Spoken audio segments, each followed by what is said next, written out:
우리 또 인사부터 할까요? 모든 것이 하나님의 은혜입니다. 예, 모든 것이 하나님의 은혜입니다. 자, 먼저 오늘 본문의 내용을 짧게 정리를 해보면 제자들이 예수님과 함께 배를 타고 호수를 건너고 있었어요. 그때 이제 광풍이 몰아치면서 배에 물이 가득 차는 위험한 상황이 벌어지게 돼요. 갑작스러운 풍랑에 제자들은 우리가 죽게 됐다고 막 아우성을 치면서 주무시고 계시던 예수님을 깨워요. 그 잠에서 깨신 예수님께서는 바람과 물결을 꾸짖어 잔잔하게 하세요. 그 제자들에게 너희 믿음이 어디 있느냐 하시면서 그들을 꾸짖으세요. 너희 믿음이 어디 있느냐. 그럼 지금 이런 상황 속에서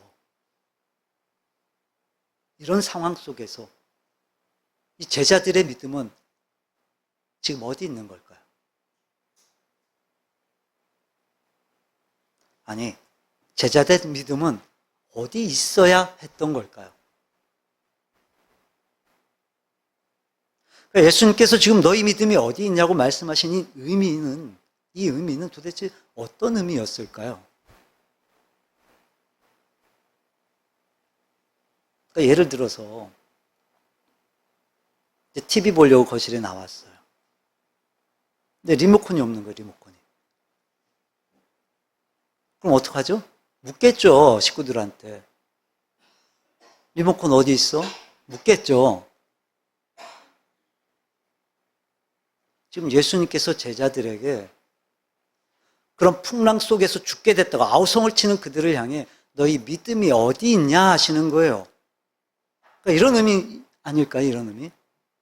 지금 리모컨이 필요한데 보이질 않으니까 리모컨 어디 있어? 묻는 것처럼 지금 주님께서 판단하실 땐 지금 그 상황에서 지금 뭐가 필요한 거예요? 믿음이 필요한 거예요, 믿음이. 안 보이는 거예요, 그 믿음이.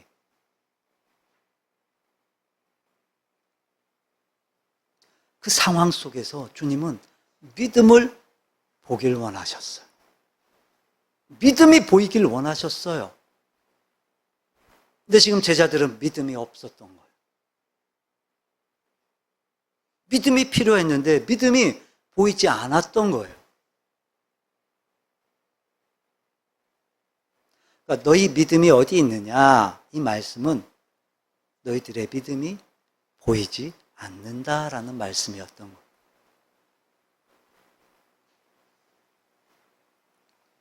여러분, 여러분의 믿음이 보이십니까? 여러분의 믿음이 보여지고 있습니까? 믿음이 필요한 때인데,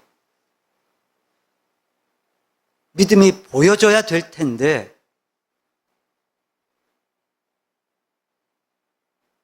주님을 믿는 믿음이 있다면 바로 지금이야말로 믿음을 발휘해야 될 때인데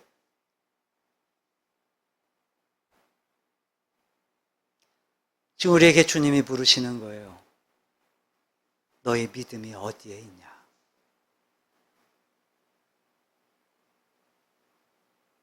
나는 지금 너희들 믿음을 보고 싶은데 너희들 믿음이 보이지 않는다. 너네 믿음 다 어디 간 거냐? 주님 오늘 우리에게 그렇게 물으시는 거예요.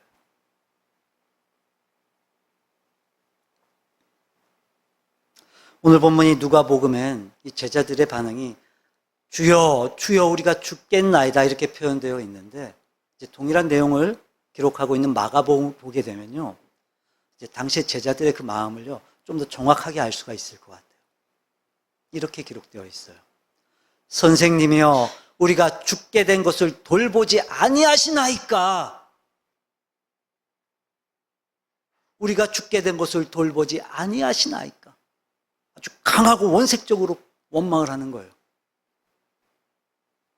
우리가 죽게 됐는데 주님 왜 가만히 계시는 겁니까? 우리에게 이렇게 이런 상황이 벌어지게 그냥 두시는 겁니까? 주님, 우리가 죽게 됐는데 왜 그러시는 거예요? 왜 가만히 계시는 겁니까?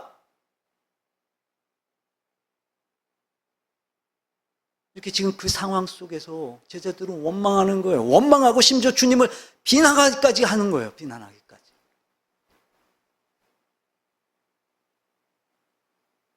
주님 물으시는 거예요. 너희 믿음이 어디 있느냐?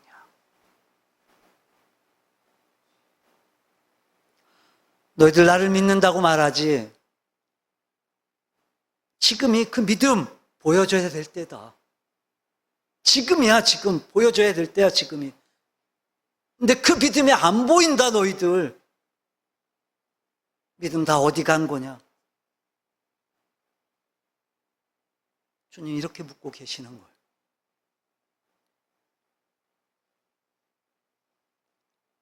혹시 지금 어렵고 힘든 가운데 있으십니까? 어려움 중에 있습니까? 예기치 못한 풍랑과도 같은 상황 중에 있으십니까? 여러분 어떠십니까? 어떻게 반응하십니까? 과연 여러분의 믿음은 지금 어디에 있습니까? 그런 걸 보면 보여지지 않는 믿음은 믿음이 아닌 거예요. 아무리 내가 믿음이 있다고 말해도 정작 그 믿음이 발휘되지 않는다면 그 믿음은 믿음이 아닌 거예요. 그러니까 주님이 찾으시는 거잖아요. 믿음이 안 보인다. 믿음 다 어디 가냐?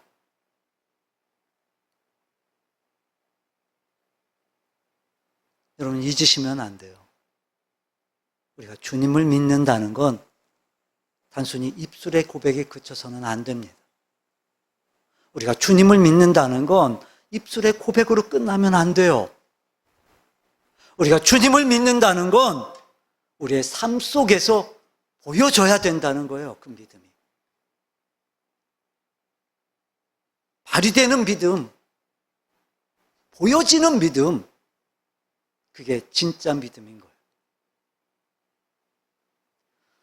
저와 여러분의 믿음이 이렇게 주님이 찾으실 때 보여지는 믿음들이 되시기를 바랍니다.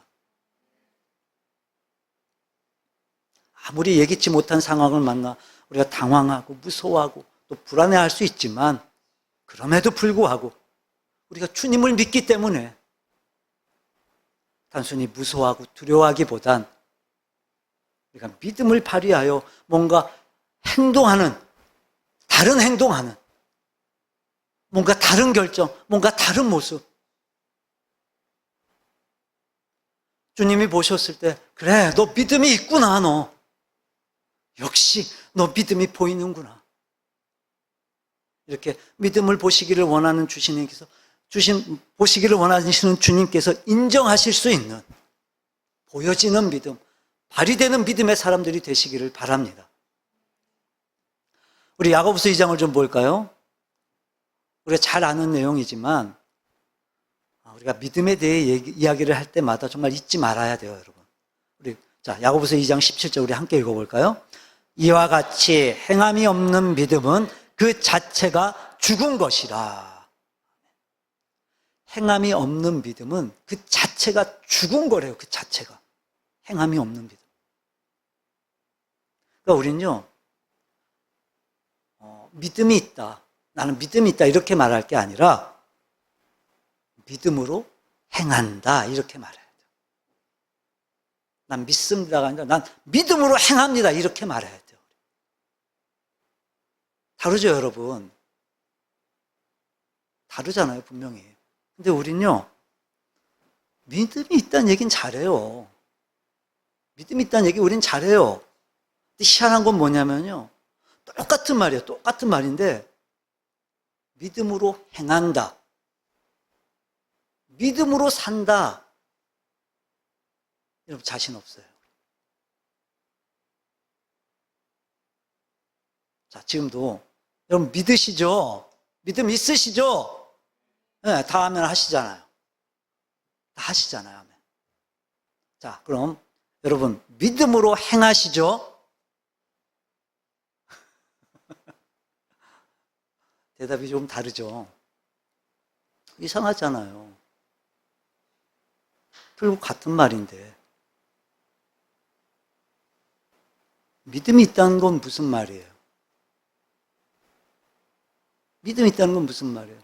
믿음으로 행한다는 거예요. 믿음을 보인다는 거예요. 믿음이 보인다는 거예요.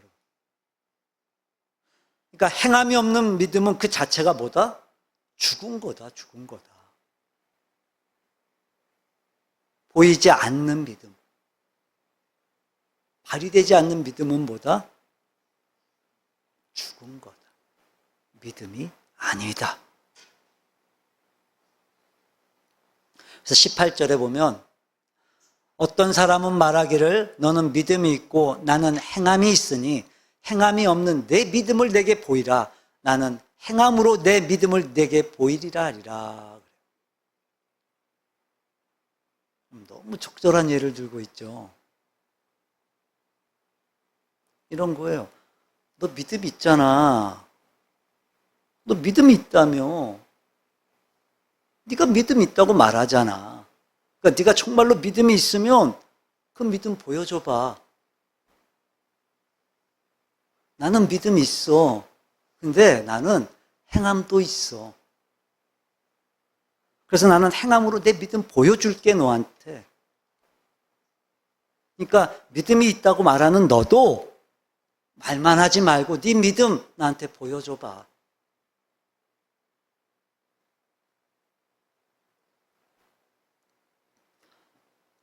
주님이 제자들에게 너희 믿음이 어디 있느냐 말씀하시는 것처럼 과연 우리에게 우리의 믿음이 지금 보여지고 있냐는 말이에요.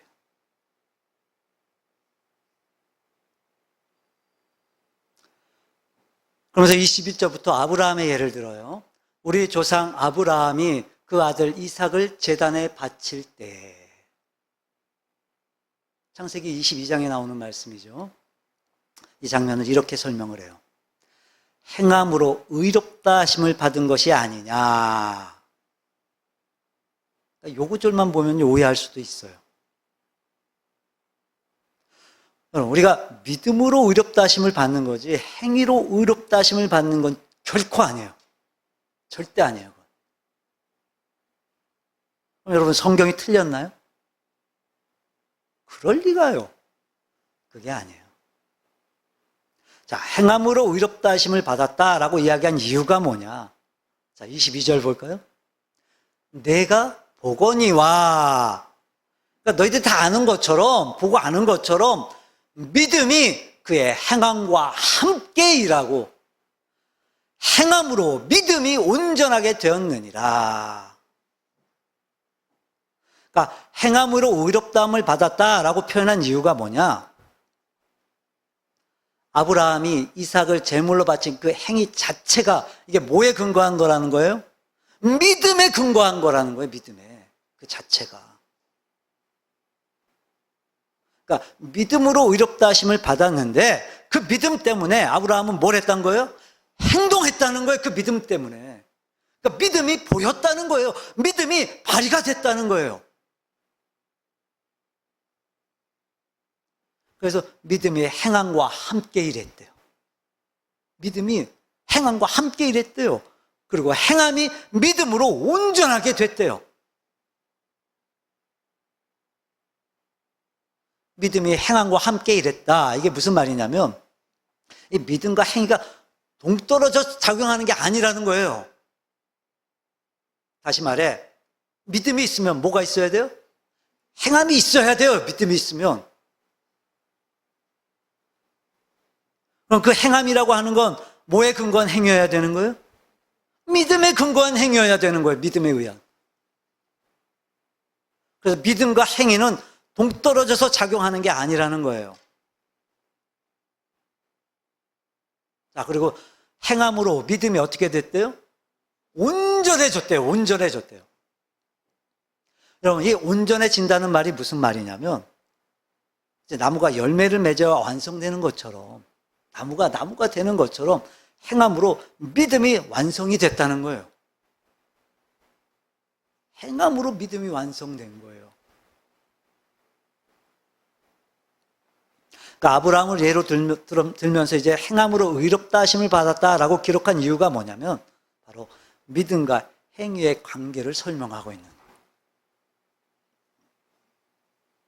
자, 그래서 이 이야기의 결론이 뭐예요? 자, 26절 볼까? 26절. 영혼 없는 몸이 죽은 것 같이 행함이 없는 믿음은 뭐라고요? 죽은 것이니라. 행함이 없는 믿음은 죽은 것이니라.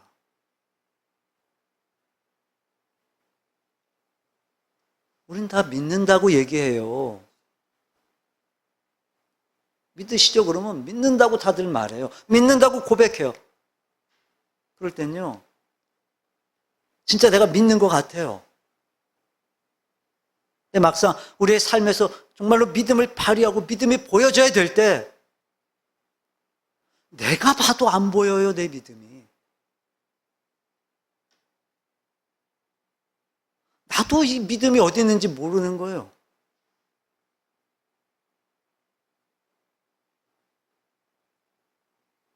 너희 믿음이 어디 있느냐?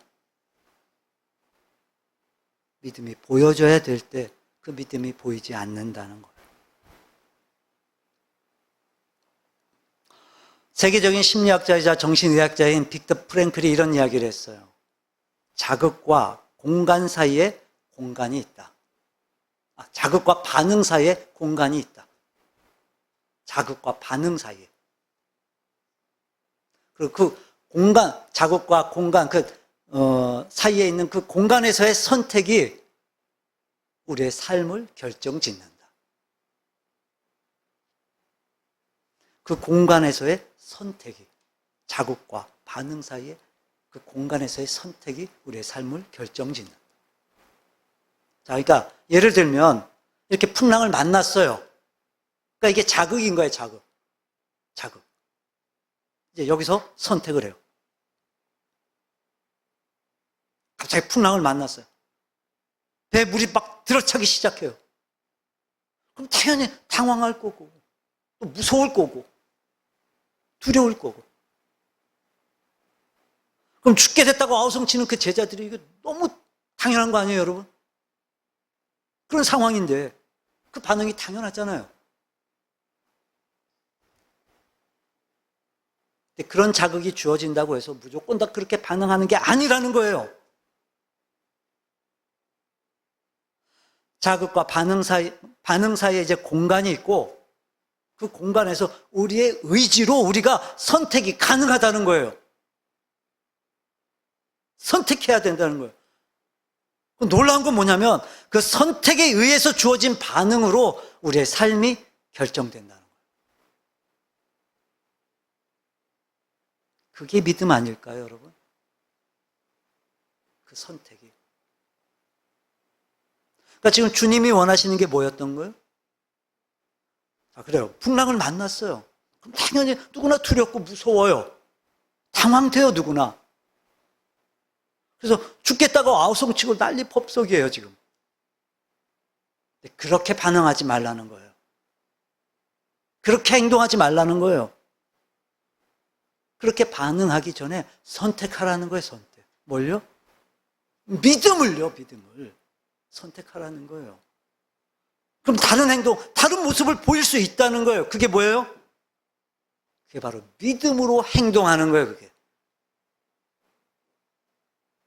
믿음을 선택하면 믿음으로 행동할 수 있다는 거예요. 자, 그럼 우리가 자극과 이 반응 사이에서 믿음으로 선택한다는 게 도대체 뭘까? 뭘 해야 되는 걸까, 우리가? 이런 문장을 봤어요. 사색하지 않으면 사색이 된다. 자, 보세요. 이 자극과 반응 사이에서 우리가 믿음으로 반응하기로 선택한다는 게 무슨 말이냐? 생각하는 거예요. 생각하는 거예요. 왜 그러냐면 우리의 모든 언어와 행동은요, 생각으로부터 시작이 돼요. 생각하고 우리는 행동하게 돼요. 여러분, 생각하고 행동해도요, 실수할 때가 많아요. 우리가 생각을 하고 행동을 해도 실수할 때가 많아요. 근데 점점 이 시대가요, 생각을 하지 않는 거예요.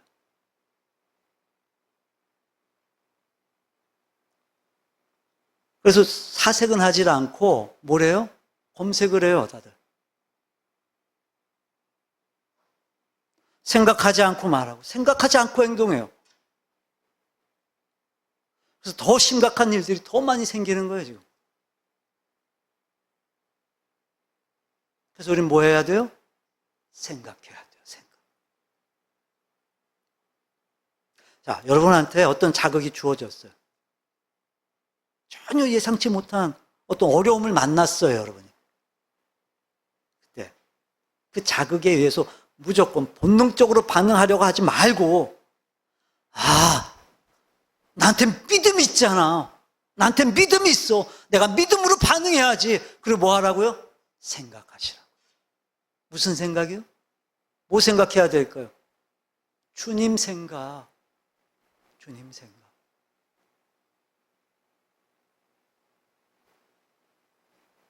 말씀을 더 펼치셔도 괜찮아요. 또 쉽지 않겠지만, 그런 상황에서 쉽지 않겠지만, 모든 걸 다 멈춘 상태에서 하나님께 무릎을 꿇어도 괜찮아요. 어떤 상황에서든 먼저 주님 생각하시라고요, 주님 생각. 그리고 나서 반응하시라고요. 그래야 우린 믿음을 보일 수 있단 말이에요. 그러니까 이런 거예요. 내가 믿음이 있다. 이게 무슨 말이에요? 반응하기 전에 주님 생각하는 거예요. 나는 믿음이 있다. 이건요, 반응하기 전에 먼저 주님 생각하는 거예요. 이게 믿음 있는 거예요, 이게. 그래야 믿음이 보여요. 즉, 그래야 믿음으로 생각하고 주님을 생각해야 말이 다르고 행동이 달라질 수 있는 거예요. 믿음에 대해 말씀드릴 때마다 이제 다윗을 자꾸 말씀을 드리게 되는데, 또 다윗 얘기하려고요. 다윗이요, 왕이 됐어요. 그걸 알았던 블레셋 사람들이 이제 쳐들어와요. 우리 사무엘하 볼까요? 사무엘하 5장 17절. 이게 그 말씀이죠. 다윗이 왕이 됐고 블레셋 사람들이 다윗을 찾으러 올라왔다. 그러니까 전쟁하려고 왔다는 거예요. 전쟁하려고 지금. 그리고 18절 볼까요? 블레셋 사람들이 이미 이르러. 그러니까 지금 블레셋 사람들이 지금 먼저 공격을 해오는 거예요. 이미 진영을 다 갖춰놓고 지금 어디에 가득했다고요? 이미 이르러 르바임 골짜기에 가득했어요. 지금. 여러분, 이게 지금 우리가 짐작이 안 돼서 그러는데요. 이 르바임 골짜기가요, 어떤 골짜기냐면 길이만 약 5km 정도예요. 근데요, 넓이는요 3km 정도 돼요. 폭이. 한강이 어느 정도 되게, 평균 어느 정도 되게요? 한강, 폭 1.2km 정도밖에 안 돼요. 그러니까 2배가 넘는 거예요, 훨씬. 눈으로 보면 잘 보이지도 않는 거리인 거예요, 3km 저기. 폭만. 얼마나 큰지 아시겠죠, 이 골짜기가. 근데 그 골짜기에 지금 블레셋 군인들로 가득 찼대요. 끝이 안 보이는 거예요, 군인들이 지금. 어마어마한 군대가 지금 쳐들어온 거예요. 상상이 되시죠, 그럼? 위험한 상황 맞죠? 얼마나 당황됐겠어요. 지금 왕이 되자마자 블레셋이 어마어마한 군대로 지금 쳐들어온 거예요. 네, 여러분, 이때 다윗의 반응이요, 정말 놀라운 반응을 보여요. 놀라운 반응. 다윗이 제일 먼저 한 게 뭔지 아세요, 여러분? 자, 우리 19절 볼까요? 다윗이 여호와께 여쭈어 이르되. 다시 제일 먼저 한 일이 뭐예요? 하나님께 물었어요. 하나님을 찾았어요. 이런 위급한 상황에, 지금 이런 위험한 상황에 다시 제일 먼저 했던 행동이 기도했던 거예요. 기도했던 거 하나님께.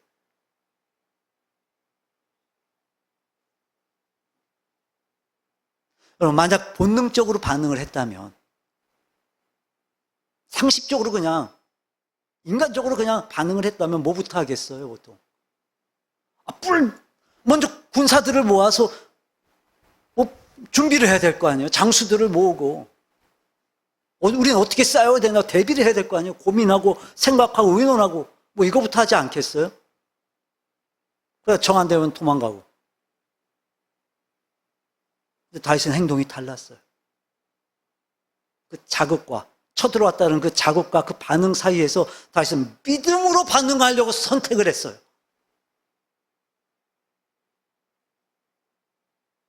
그래서 제일 먼저 뭐 했어요? 하나님을 찾았어요.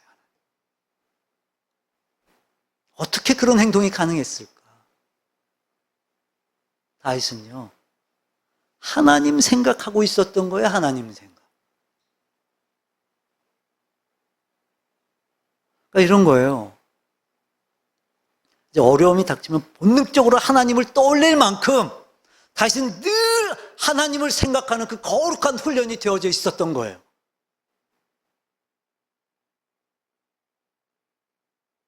주님 생각한 거예요. 주님 생각. 늘. 제일 먼저 그는 하나님께 여쭌 거예요. 이게 믿음 있는 거예요, 여러분. 이게 믿음이 보여지는 거예요.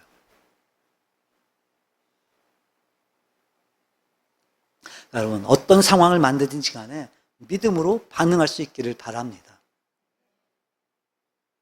생각하세요, 생각. 주님이 그거 원하시는 거예요. 주님 생각. 너희 믿음이 어디 있느냐? 바로 그 말씀이었어요.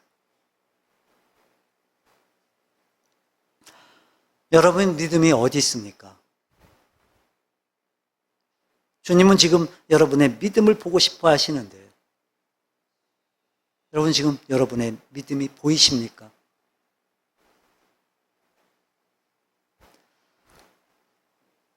여러분, 주님을 생각하세요. 그럼 믿음으로 반응하세요. 자, 그리고 또 주님께서 너희 믿음이 어디 있느냐라고 물어보시는 의도가 또 무엇이었을까요? 제자들은요, 지금 막 그렇게 갑자기 불어닥친 그 풍랑을 보면서 막 바람이 불기 시작하고 파도가 치고 막 배에 막 물이 들어오고 당연히 무서웠을 거예요, 당연히. 어떻게 안 무서워요? 불안했을 거예요. 누구라도 그랬을 거예요. 우리라도 똑같았을 거예요. 지금 내가 그 상황 속에 있잖아요, 내가 지금. 그 풍랑이 지금 내 눈앞에 있잖아요. 보여지잖아요, 그 풍랑이. 지금 배 안에 막 물이 가득 차 들어오기 시작하는데 그게 지금 눈에 보인단 말이에요.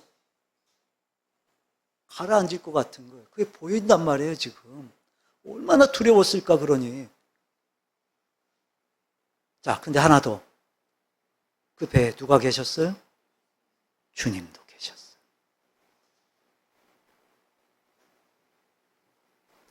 풍랑도 있었는데 주님도 계셨어요. 질문해 볼까요? 그럼 주님이 크세요? 풍랑이 커요? 주님이 크세요. 당연하죠. 근데 지금 제자들의 반응이 어때요? 주님, 지금 우리가 죽게 생겼습니다.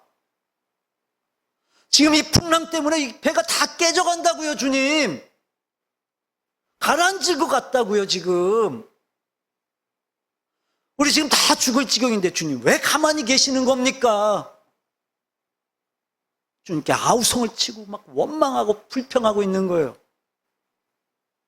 왜 그랬던 걸까요? 제자들이.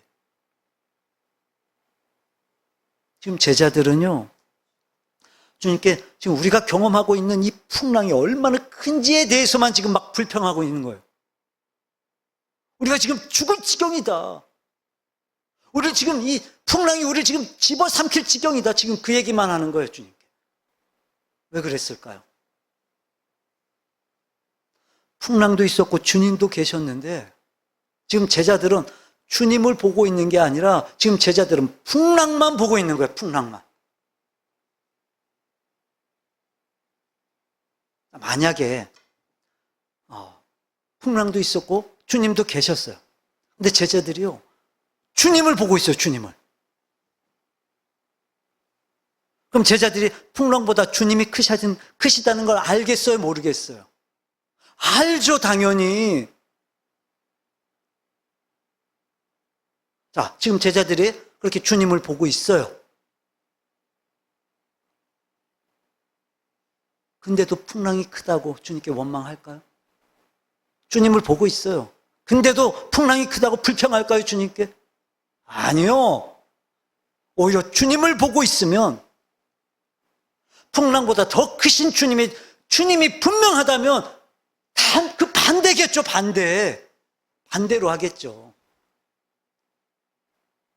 오히려 그 풍랑을 향해서 나와 함께 계신 주님이 그 풍랑보다 크시다는 걸 외치지 않을까요? 풍랑을 향해서. 풍랑도 있지만 주님도 계시니까, 주님이 지금 나와 함께 계시니까 풍랑이 아니라 주님을 보고 있다면 그 풍랑도 잠잠케 하실 수 있는 분이 주님이시라는 걸 그 풍랑을 향해서 외치지 않을까요? 그 풍랑도 주관하시는 분이 주님이시라는 걸 오히려 풍랑을 향해서 담대하게 외치지 않을까요?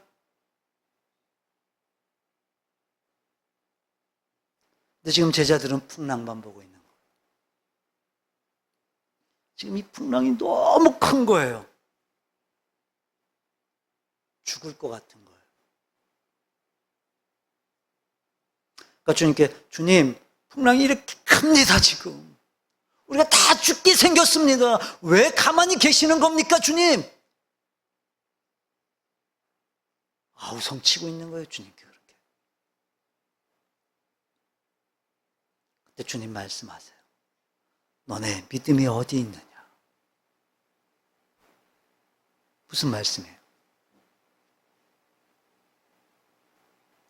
도대체 너희들의 믿음의 시선이 어디에 있냐는 거예요. 믿음의 시선이.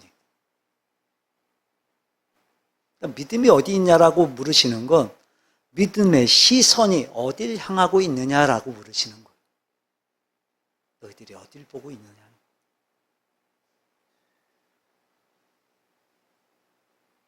풍랑도 있는데 주님도 계시다고요. 그 주님은요, 풍랑보다 더 크신 분이시라고요.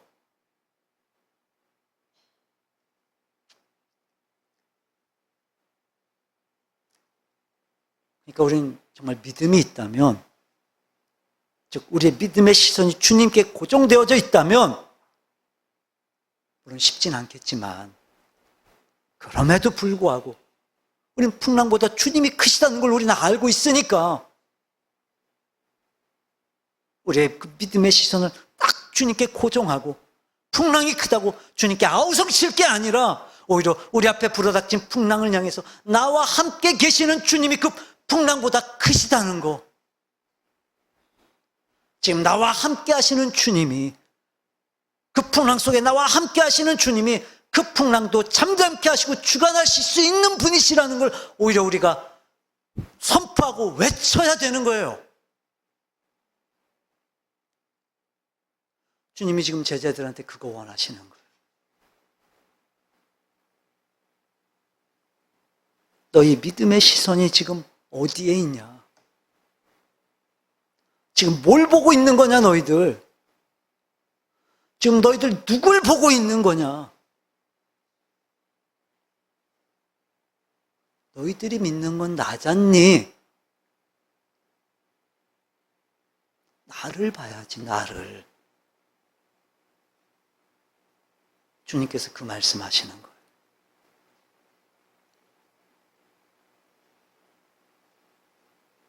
여러분의 믿음은 어디 있습니까? 여러분의 믿음의 시선은 어디를 향해 있습니까?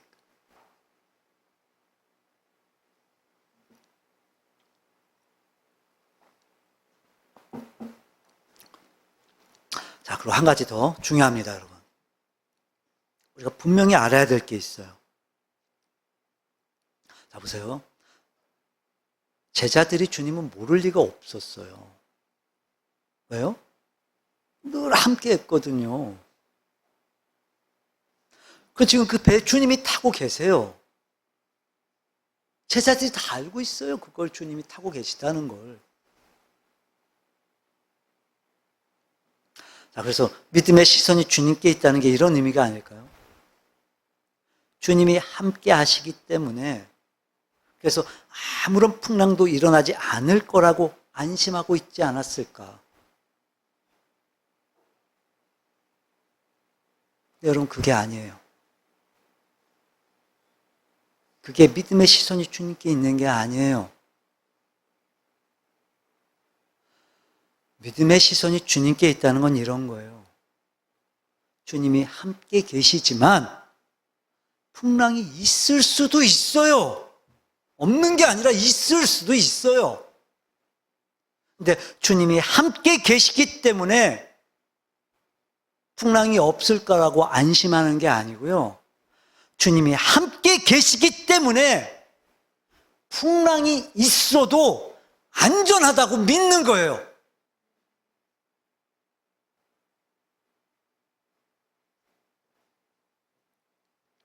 여러분의 믿음의 시선을 한번 점검해 보세요.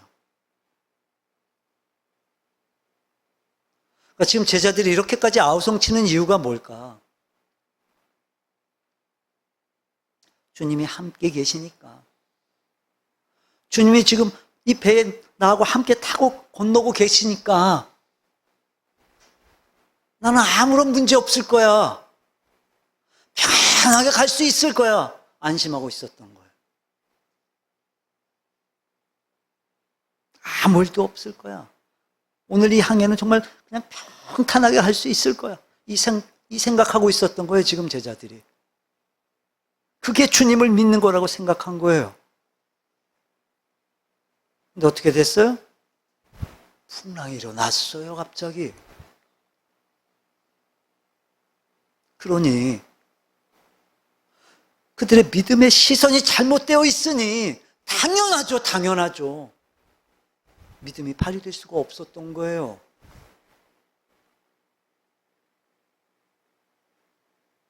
왜요? 그들이 믿었던 게 뭐예요? 평탄한 항해. 그거 믿었던 거예요, 그거. 근데 그게 지금 깨져버렸어요. 그러니까 믿음이 발휘되지 않는 거예요. 주님이 물으세요. 너네 믿음 어디 있느냐? 너네 지금 뭘 보고 있는 거냐?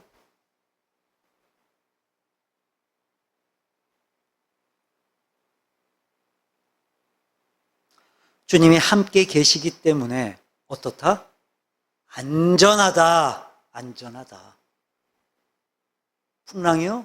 괜찮아요. 주님이 함께 계시는데 어떻게 그 풍랑이 주님이 함께 타고 계신 그 배를 집어삼킬 수가 있겠어요, 여러분? 그럴 리가 없어요. 그럴 수도 없어요.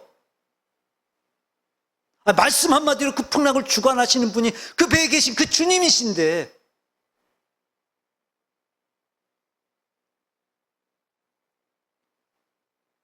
우리가 믿음이 발휘가 되지 못한 채 믿음이 꼼짝달싹 못하고 그냥 본능적으로 강박적으로 반응하게 되는 이유가 뭘까?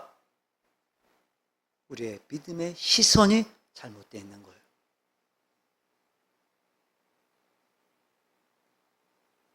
주님이 함께 하시기 때문에 아무 일 없이 안심한다. 이게 아니라 주님이 함께 계시기 때문에 무슨 일이 있어도 안전하다는 걸 믿는 거예요. 여러분, 항상 우리의 믿음의 시선이 주님께 있어야 돼요. 주님을 향해 있어야 돼요. 그럼 분명해져요. 문제보다 크신 주님. 갑자기 불어닥친 이 위험한 상황보다 크신 우리 주님 분명해져요.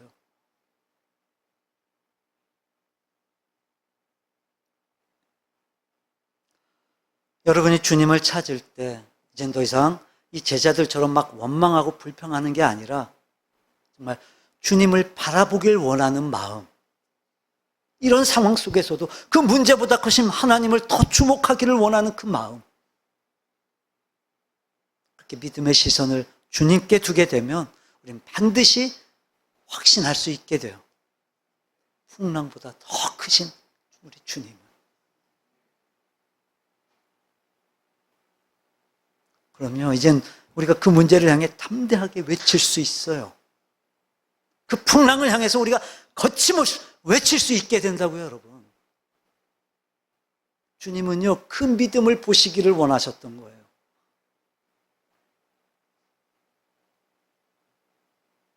여러분, 제자들이요, 믿음이 없었던 게 아니에요. 주님을 전혀 모르는 건 아니니까요, 제자들이. 이 제자들의 믿음이 너무나 불완전했던 거예요. 믿음의 시선이 잘못되어 있었던 거예요. 주님이 지금 그거 지적하시는 거예요. 너희들의 믿음의 시선이 어디 있느냐 하시는 거예요. 여러분, 쉽지 않아도 그런 상황 속에서도 어떻게 해서든 주님 바라보시기 위해 힘쓰시기를 바랍니다. 말씀을 정리합니다. 오늘 주님이 우리에게 물으시는 거예요. 우리한테 물으시는 거예요. 너희 믿음이 어디 있느냐? 다시 말해, 지금 믿음이 보여줘야 되는데 너희들 믿음이 나한테 지금 보여줘야 되는데 믿음이 보이지 않는다. 이 말씀하시는 거예요.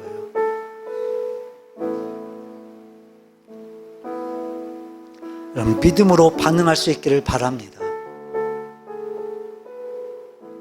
그 주님 생각하셔야 돼요. 말씀과 기도를 더 가까이 하셔야 돼요.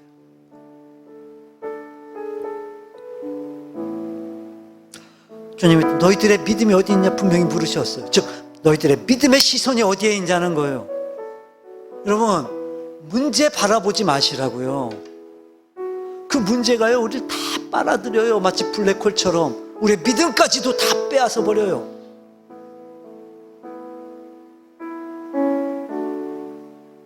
그러니까 문제 바라보지 말고 여러분, 주님 바라보세요. 주님.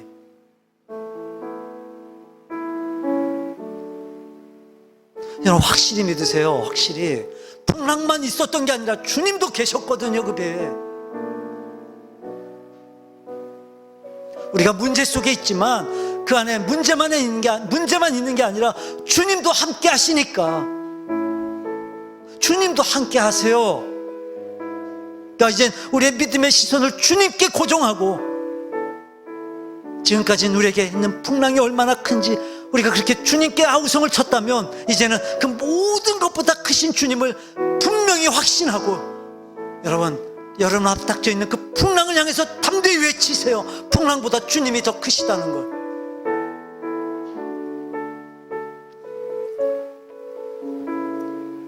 그래서 오히려 이 한계 상황이 우리에게 절망과 좌절이 아니라 오히려 하나님을 찾고, 오히려 그 하나님을 발견하고, 그 안에서 내가 지금 안전하다는 사실을 확신할 수 있는 오히려 은혜의 기회가 되기를 바랍니다.